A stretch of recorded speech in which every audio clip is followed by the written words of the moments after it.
Memberi waktu 3 bulan. Bab 169. Langit begitu cerah, tapi Yuki kelihatan tidak senang. Dan Rehan dengan kesalnya berkata, "Kenapa? Tadi bukannya puas banget. Udah puas, sekarang kembali sedih." Yuki sudah kehabisan tenaga untuk bertengkar dengannya, langsung bertanya kepadanya, "Rehan, kamu sudah pasti tidak akan melepaskanku."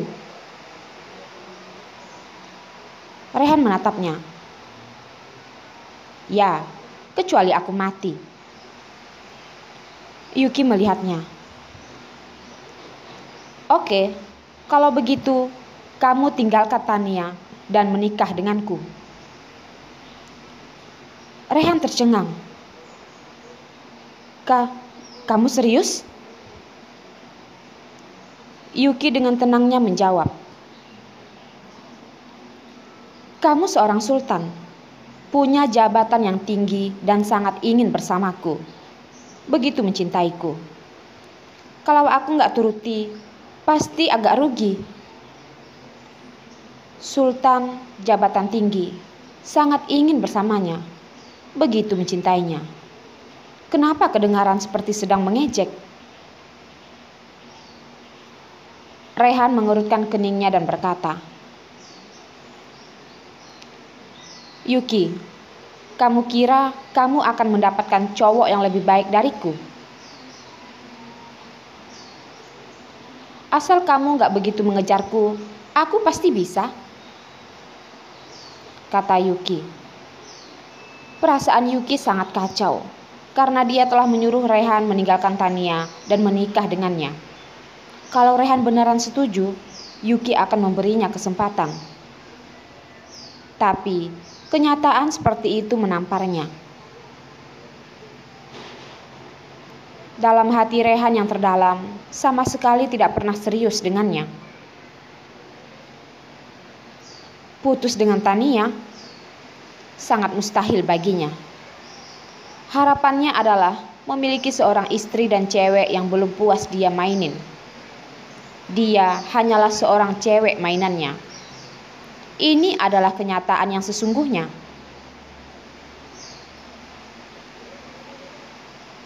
"Yuki, berhentilah bermimpi." Rehan menatapnya dengan tatapan dingin dan suaranya begitu keras. "Asal kamu berani pacaran dengan cowok lain, kamu bakal mati." "Mati? Kenapa? Kamu mau bayar orang untuk membunuhku?" Yuki merasa itu sangat lucu. Dia udah bukan anak kecil 5 tahun lalu, dan dia mau mengancamnya dengan cara yang sangat keji.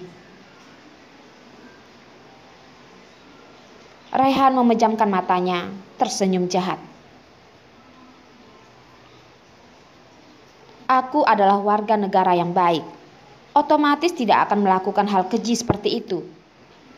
Tapi Yuki, aku berani jamin, tidak akan ada orang yang akan berani mendekatimu. Kalau tidak, kamu lihat saja nanti." Yuki sudah stres dan berkata, "Rehan, kamu mau apa? Mau aku berikan ginjalku untukmu? Atau mata untukmu? Semua akan kuberikan padamu." Rehan tersenyum, membelai rambutnya dan mendekapnya. "Yuki, beri aku waktu 1 tahun. 1 tahun kemudian aku akan meninggalkan Tania." Yuki menggeleng. "Tidak. Kalau gitu 1/2 tahun. Beri aku waktu 1/2 tahun." "Tidak." Rehan terdiam dan akhirnya memutuskan. "Oke, kalau begitu 3 bulan. Aku berjanji dalam waktu 3 bulan aku akan meninggalkannya dan menikahimu." Yuki terkejut. Dia tidak menyangka kalau Rehan bisa begitu dan memutuskan untuk menikah dengannya. Dengan hati yang begitu sedih dan mata yang memerah melihat Rehan, Yuki berkata, "Rehan, aku jujur. Aku masih ada perasaan denganmu. Tapi kita benar-benar tidak cocok lagi. 5 tahun yang lalu, kamu harusnya mengerti. Sifat kita ini sama sekali tidak cocok." Rehan cemas.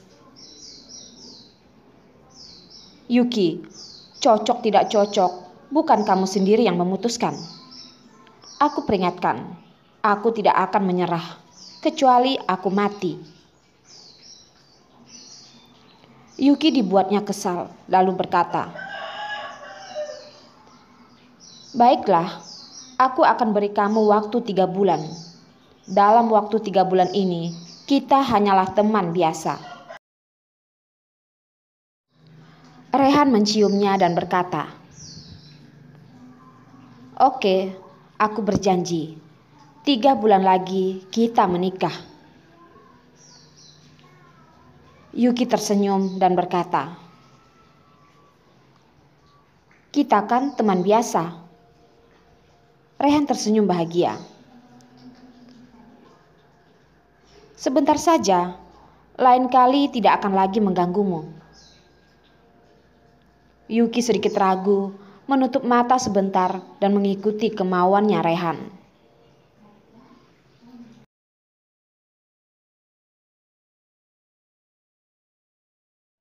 Keluhan yang manis, bab 170. Yuki telah resign dan semua berjalan dengan sangat lancar. Yuki berpamitan dengan Gunadi. Gunadi penasaran dan berkata, "Yuki, kamu ketemu seseorang?" Yang dimaksud Gunadi adalah Rehan. Gerak-geriknya seperti Rehan. Tapi Yuki bingung, apakah Rehan beneran jodohnya? 3 bulan kemudian, dia beneran bisa selesaikan semua dan meninggalkan Tania. Yuki sangat tidak tenang dan kesal setiap kepikiran soal Tania. Kalau dia tidak kembali, atau mungkin mereka bersama dan melahirkan anak, hidup dan menjadi keluarga yang bahagia. Pokoknya, Yuki sedikit galau.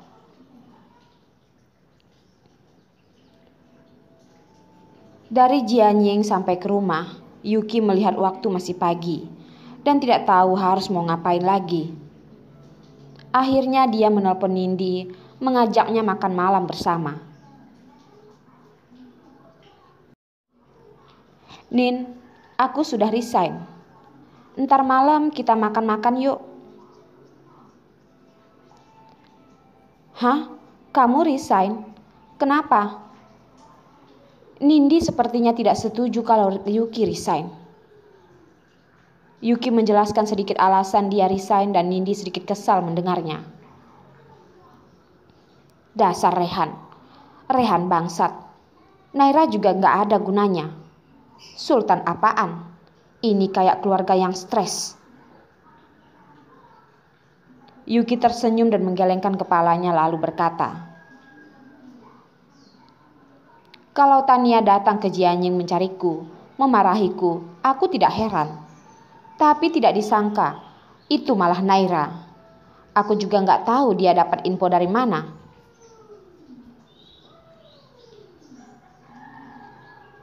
"Tania lumayan dekat denganku. Sifatnya lumayan. Dia lembut dan pendidikannya bagus. Kalau dia tahu Rehan begitu ingin mendekatimu, palingan dia bakal membujuk Rehan untuk tidak mengganggumu. Pasti tidak akan sampai datang kemari untuk memarahimu." Nindi menceritakan tentang Tania. "Jadi malam ini kamu bisa makan malam gak denganku?" Yuki mengganti topiknya, karena topik Tania sedikit gak enak didengar.